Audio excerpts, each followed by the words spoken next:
네, 한중일 삼국 외교장관이 만나서 과거사와 영토 문제 때문에 몇 년째 열리지 못하고 있는 삼국 정상회의를 열 수 있도록 노력하기로 했습니다.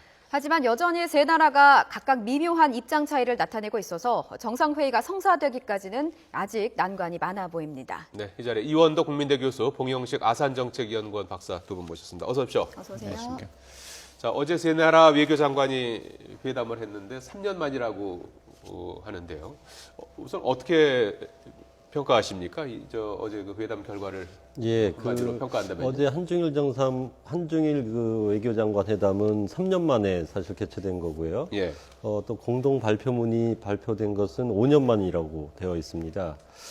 사실 그동안 이 삼국 관계는 돌이켜보면 상당히 비정상적인 관계였기 예. 때문에 이 관계를 복원하고 좀 정상화할 모멘텀을 찾는 게 대단히 중요하다고 여겨져 있었는데 예. 이번 그 외상회담은 사실은 한국이 의장국이고 한국이 이니셔티브를 발휘할 수 있는 좋은 기회였다고 봅니다. 그래서 일단 정상회담이 과연 이걸 바탕으로 해서 열릴 수 있을지는 그 정확하게 우리가 알 수 없으나 예. 일단 그 관계 정상화하는 관계를 복원하는 모멘텀을 획득했다고 하는 면에서는 일단 평가할 수 있다. 저는 그렇게 봅니다. 예. 봉영식 박사님은 어떻게 보셨습니까? 예, 저는 이원덕 교수님께서 긍정적인 평가를 해주셨는데 좀 저희가 우려해야 될 점을 짚어보겠습니다. 그동안 교착 상태에 있던 동북아 정세에 이런 새로운 모멘텀이 생긴 것은 사실입니다. 하지만 이 한중일 외교장관 회담의 가장 궁극적인 목표는 한중일 정상회담의 실현입니다. 예. 지난해 11월 저희 박근혜 대통령께서 천명하셨다시피 그 종착역을 에 도달하느냐에 따라서 이번 장관회담의 그런 평가도 이루어져야 된다 생각하고 아직 긍정적인 평가를 하기는 좀 어렵다고 보고 이번에 있습니다. 저 외교장관들은 삼국 정상회의를 열기로 노력하자 뭐 이런 정도로 이제 얘기했다고 하는데 예. 이 정도면 뭐 구속력이 없는 겁니까? 그 정도의 일반적인 입장 천명은 한국, 중국, 일본 모두 부담 없이 할 수 있다고 생각합니다. 예. 제가 우려하는 것은 이런 한중일 3자 협의체가 틀이 마련되었는데 네. 그 틀을 유지하기 위해서 의장국인 한국이 실질적인 자국의 이익을 손해를 보는 어떤 주고받는 외교를 벌이지 않을까 이런 우려를 합니다. 즉 정상회담이 열린다 하더라도 그 정상회담이 어떤 그냥 기회라든지 거품이 아니라 그 정상회담이 긍정적인 결과로 이어지는 것을 봐야지 이런 한국 정부의 외교적 이니셔티브가 실제로 긍정적인 평가를 받을 수 있는데 예. 계속 거품만 자국의 어떤 기본적인 입장만을 표명하고 계속 평행선을 달린다든지 아니면 서로 덕담을 나누는 정도로 계속 그친다면은 결국에는 동북아 정세가 정상회담 속에서 비정상 상태가 계속되는 혹은 악화되는 그런 우려 섞인 그런 미래가 생기지 않을까 조심스럽게 말씀드립니다. 그 교수님께서 좀 긍정적으로 보셨는데 이게 합의문을 보면요. 가장 가능한 이른 시기라는 그 문구가 있거든요. 여기에 초점을 두는 분석이 있는 것 같은데 만약에 실제로 성사가 된다면 가능한 가장 이른 시기는 언제쯤이 될 것으로 예상하십니까? 올해가 좀 그 한일 관계나 한중일 정상 관계를 풀어갔는데 좋은 모멘텀에 해다 이렇게 보고 있죠. 예. 한일 조약이 체결된 이제 50주년이기도 하고 또 올해는 그 해방 70주년. 일본 입장에서 보더라도 종전 70주년이기 때문에 일종의 계기성을 좀 살려야 된다고 하는 인식이 있습니다. 예. 그래서 우리 입장은 사실은 중반기, 좀 늦어도 하반기 중에는 한중일 정상회담이 열리는 게 좋다고 보고 있고 예. 다만 중국 측에서 좀 신중론을 펼치고 있는데 중국 측은 두 가지 계기를 보고 있다고 생각합니다. 예. 첫 번째가 미국의 의회에서 합동연설을 하게 되는 아베 총리의 그 역사 인식에 대한 발언의 수위가 네. 어떻게 될 것인가라고 하는 게 하나 있고, 예. 그다음에 8월 15일 날 나오게 될 소위 아베다마에서 소위 그 전진적인 역사 문제에 대한 태도 표명이 있겠느냐라고 하는 걸 좀 보겠다. 그걸 보고 나서 한중일을 만나도 한중일 회담이 세팅돼도 늦지 않다라고 하는 인식이 있는 것 같고요. 예. 그렇게 종합해 보면은 한국은 좀 가능한 한 빠른 시일 중반기쯤에 올 중반기쯤에 한중 정상회담이 열릴 걸 기대하고 있는 셈이고 일본은 일본대로 좀 지금 한일 관계, 중일 관계가 굉장히 이그러져 있기 때문에 뭔가 그것을 개선할 수 있는 모멘텀을 찾으려고 하는 그런 역학이 작용하고 있다고 봅니다. 그러면 이거는 왕이 중국이 얼마나 한중일 정상회담에 대해서 적극적으로 나오느냐 하는 게 아마 관찰 포인트가 아닐까 이렇게 생각합니다. 그 왕이 외교부장이요 기자회견에서 일본을 향해서 뭐 역사를 뭐 직시해라 뭐 이런 좀 메시지를 던졌는데 그렇다면 일본의 뭐 8.15 아베 담화라든지 미 의회 연설이라든지 이때 어느 정도 역사 문제를 좀 담아라 이렇게 우회적으로 좀 이렇게 얘기를 했다고 볼 수 있습니까? 그렇게 생각합니다. 중국의 입장에서는 일본의 역사인식 문제를 압박할 필요가 있고 또 예. 한중일 구도 속에서는 잠재적으로 한중 역사 동맹적인 구도로 일본을 푸시하는 게 더 중국의 이익에 부합된다고 하는 측면이 있겠죠. 그래서 이번에는 굳이 사드 문제라든지 한국에게 불편한 그런 이슈를 정면으로 제기하기보다는 추상적인 수준을 높여서 일본을 역사 문제로 압박하는 그런 네. 태도로 나온 게 아닌가 이렇게 봅니다. 예. 자, 이런 가운데 아베 일본 총리가 다음 달 말 미 의회에서 이제 연설을 한다면서요. 지금 뭐 주변국들하고 뭐 이렇게 갈등, 뭐 분쟁 이런 상황에서 이제 미국에 가서 이제 연설을 하게 되는데 이게 적절한 겁니까? 아무래도 그 4월 29일로 예정돼 있는 미국 상하원 합동 연설은 그 미국과 일본 양국이 예. 양국의 이익 도모와 협력 차원에서 결정한 문제입니다. 그렇기 때문에 과연 아베 총리가 적절한 수위로 일본의 과거사에 대해서 책임 있는 반성을 표명할 것인가의 문제는 중요하지만 또 그것이 양원 연설 여부를 결정하는 그 가장 중요한 이슈는 아니었습니다. 지금 우려가 나오고 있는 것은 예. 아베 총리가 이 양원 합동 연설을 하면서 일본의 과거에 대해서 반성은 하지만 예. 그 반성의 대상을 식민지 지배 그리고 일본 침략에 다대한 피해를 받은 중국, 한국 등의 아시아 국가가 아니라 과거사 전반에 대한 일반적인 반성과 유감을 표명한다든지 아니면 미국을 대상으로 진주만 공격에 대한 사죄를 한다든지 하는 식으로 끝이 날 가능성도 지금 제기되고 있습니다. 그럴 경우에는 분명히 중국 측의 기대를 미치는 그런 사과는 안 될 테고 예. 또 한국 입장에서도 굉장히 어려운 상황에 처할 가능성이 있습니다. 예. 계속 주목해야 될 것입니다. 자, 이렇게 3개국, 지금 속보가 하나 들어와 있군요. 비자금 의혹과 관련해서 포스코 건설 임원이 어제 긴급 체포됐다는 속보가 들어와 있습니다. 포스코 건설 비자금 관련 박모 상무가 어젯밤 늦게 12시 조금 전에 긴급 체포됐다는 속보가 들어와 있습니다. 수십억 원을 횡령한 혐의를 받고 있다고 하는군요. 네. 예. 자, 계속해서 좀 이야기 자, 나눠보겠습니다. 이 교수님, 예. 우리가 3개국 정상회의가 열리기까지는 아직 넘어야 될 산들이 이제 많을 것 같고요. 특히 지금 우리나라와 중국이 이제 손을 잡고 일본하고 이제 맞서는 그런 모양새. 이런 건 상당히 좀 어떤 면에서는 좀 부담스러운 스탠스라고 봐야 되겠죠. 한중일 관계는 상당히 저는 고도의 그 방정식이다, 고차 방정식이다 이렇게 이해할 필요가 있다고 봅니다.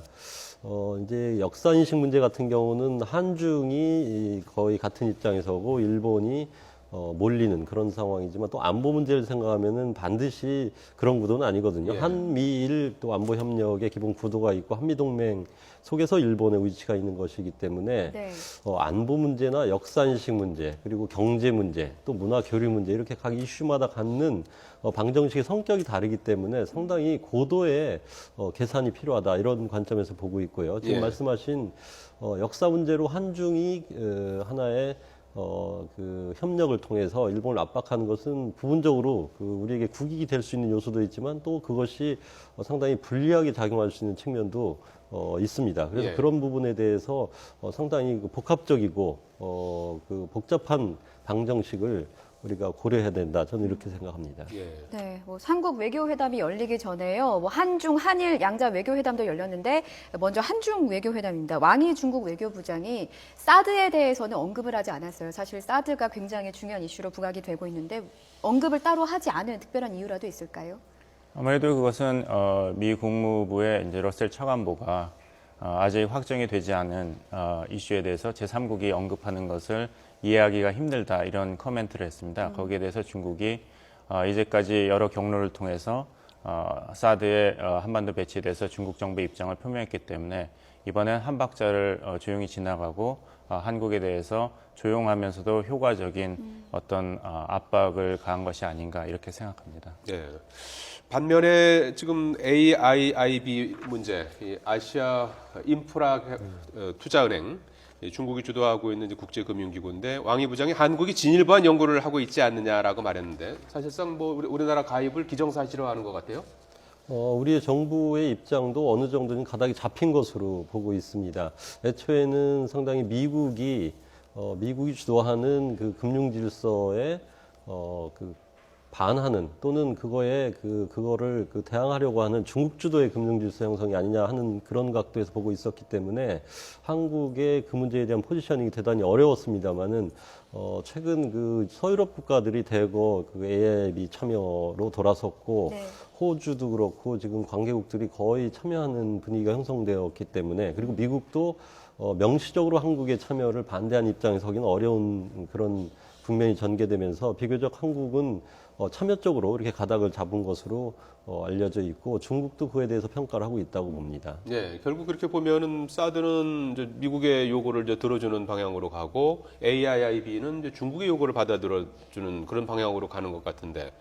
그렇게 예. 분석할 수도 있고 또 예. 한 측면으로서는 안보 문제는 안보 논리에 따라서 또 예. 경제 문제는 경제 이익의 추구라는 차원에서 한국 정부가 입장을 정리하고 있다고 볼 수 있습니다. 예. 아무래도 사드와 그 AIIB 가입 문제는 이 등가 차원의 문제라고 보기는 힘듭니다. 그렇기 예. 때문에 하나를 양보한다 해서 하나를 받고 이런 기대를 하는 것은 외교 전략상 좀 충분히 검토를 해야 될 고려 사항이라고 봅니다. 예.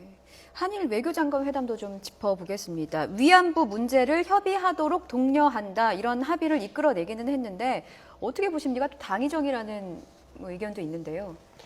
지금 구체적인 진전이 있다 이렇게 평가하기는 어려운 것 같고요. 네. 지금 상설화돼서 가동되고 있는 국장급 협의를 독려하는 차원에서 나온 언급이다 이렇게 보고요. 사실 위안부 문제에 대해서는 우리가 기대하는 것만큼 일본이 어떤 그 전향적인 조치를 내놓을 가능성이 매우 적고요. 예. 또 우리 또한 이 문제에 대해서 한 수 접고 또는 양보하고 이렇게 하기 어렵기 때문에 상당히 지금 한일 관계에 최대 장애물이다 이렇게 볼 수 있는데 이번 외상회담을 통해서는 거의 뭐 이 문제에 관한 진척은 없다 이렇게 생각이 됩니다. 다만 한중일 프레임 속에서 이 문제를 논의할 가능성이 좀 열렸다 이 정도로 보는 게 아마 의미 부여가 되지 않을까 싶습니다. 예.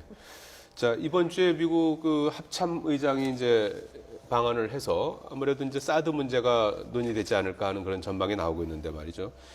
어떤 방식으로 어느 단계 정도까지 논의가 될까요? 뭐 수용하는 쪽으로 가는 건가요? 어느 정도까지 논의가 될 것 같습니까? 예, 사드 한반도 배치를 둘러싸고 사실 언론에서도 그렇고 국회에서도 많은 이야기가 있었지 않습니까?